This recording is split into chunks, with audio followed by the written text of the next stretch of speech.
Um, as far back as I can remember, when I was a kid on the farm, I probably just see pictures and things of Piper Cubs, and for some reason or other, I always had a fascination about Piper Cubs. And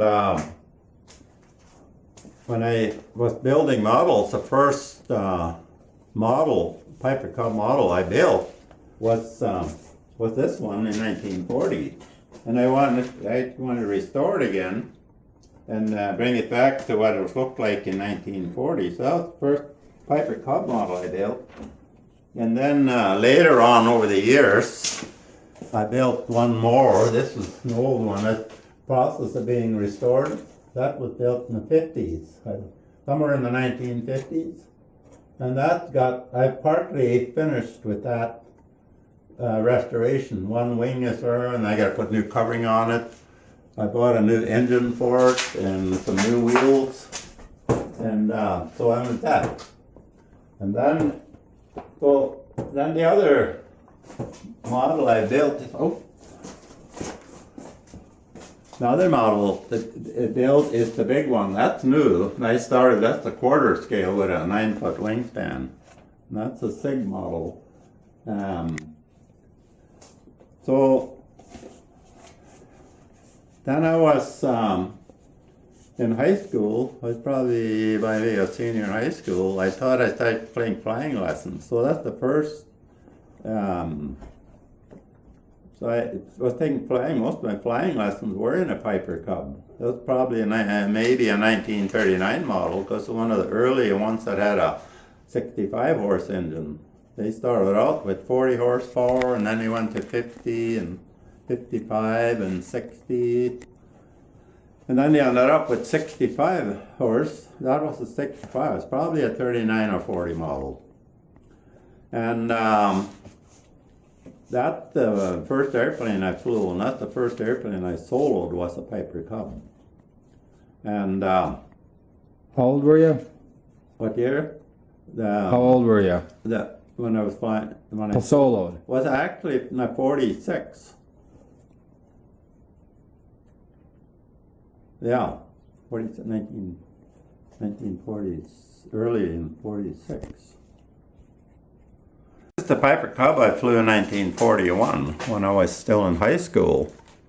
There's a Piper Cub J3, and I always liked to fly them because you could just land any place you wanted to, and you could take off. And we were flying this out of a hayfield. It was not a regular airport; it was just a hayfield where I was taking flying lessons.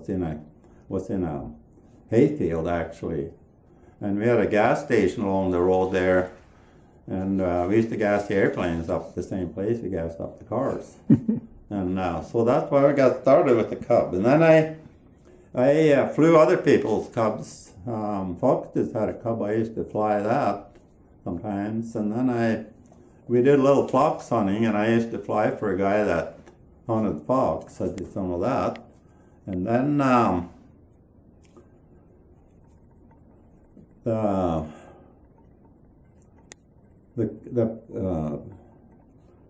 Piper Cub I soloed in had actually been a military airplane. It had been an L4, which was the same as a Cub J3, that had been refurbished as a civilian airplane. And it was usually Cubs are all yellow, but this one was painted blue. Did you see it? Painted over the olive drab military colors. Did you see any of those in Germany or France? Oh, I saw a lot of them, yeah. I saw L4 Piper Cubs flying. They were artillery spotters, and they would fly real low. You'd see them many, many times. I think you'd rather be up in one of those planes and would you have rather have been up in one of those planes than look? Well, I wouldn't mind. I don't know if I'd be much better off than I was. Anyway, yeah, they were. And then the other name on that Cub I flew right after the war, which was painted blue fuselage and yellow wings, and they call it the Blue Boy. They had a nickname, Blue Boy. You never called it the Cub, it was always Blue Boy. So I flew that for some. And usually, when you were first soloed out, you just go up and practice turns and landings and all that. You keep practicing. And I used to, just about every time I had to take a trip over my home farm place, because I like to see it from the air. I like to see what all the places around that area look from the air. So I'd usually take a trip over there. And years later, I probably used to rent a Cub out there once in a while. I didn't have an airplane there for a few years. Then in 1977, I bought a Piper Cub that had been restored and like it was like new. And I had that for 30 years. And I gave many rides with that for our kids and our grandkids and everything that come out. So there's many people had rides in that airplane. And again, I used to fly it to some flying meets, like up at Henning. We'd go up there. They had a Cub to fly in, and then we go to other flight breakfasts sometimes too. And it's like on a Sunday morning, we'd fly it there. So we flew it quite a bit, going to different places. Did you ever see any like eagles or? Yeah.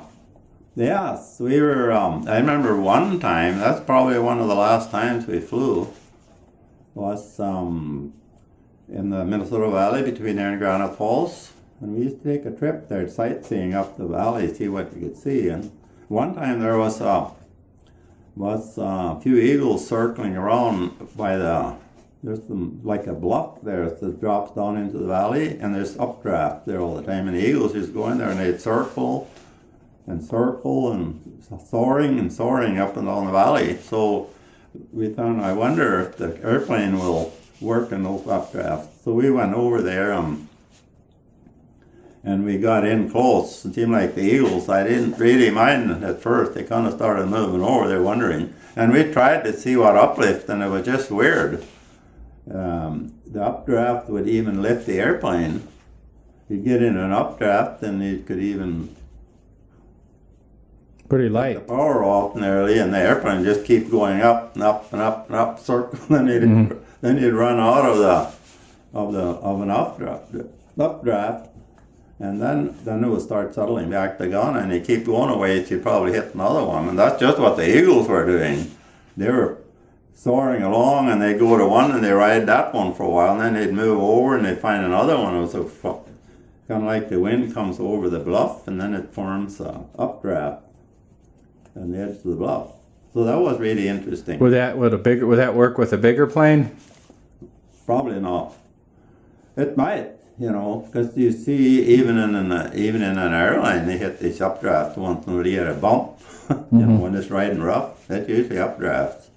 So any airplane, but the lighter they are, probably have better effect on it, because the Piper Cub is so sensitive to all the air currents and everything. You can feel just like it's alive when you're flying. It reacts to any air currents and any kind of headwinds, tailwinds, or anything, much more than a heavier airplane would. If you had your airplane to pick, where would Piper Cub, would that rank in your top 2 airplanes to fly that you want to fly? Yeah. As far as enjoying flying them? Yeah. Yeah. I always liked to fly them. They're just, as soon as you started taxiing on the ground, they felt like they wanted to fly right away. With some heavier airplanes, you're kind of bouncing along. It doesn't feel like it really wants to fly, but the Cubs, the minute you started taxiing, it felt like it wanted to fly so bad that it was different. So I really enjoyed flying them. And then we bought that 1946 Piper Cub in 1977 that had just been restored. It was like new again. And they had that for it must have been right almost 30 years. We flew that 60 years. When's about the last time you flew a Piper Cub? How many years had you been flying? since I, what, the last time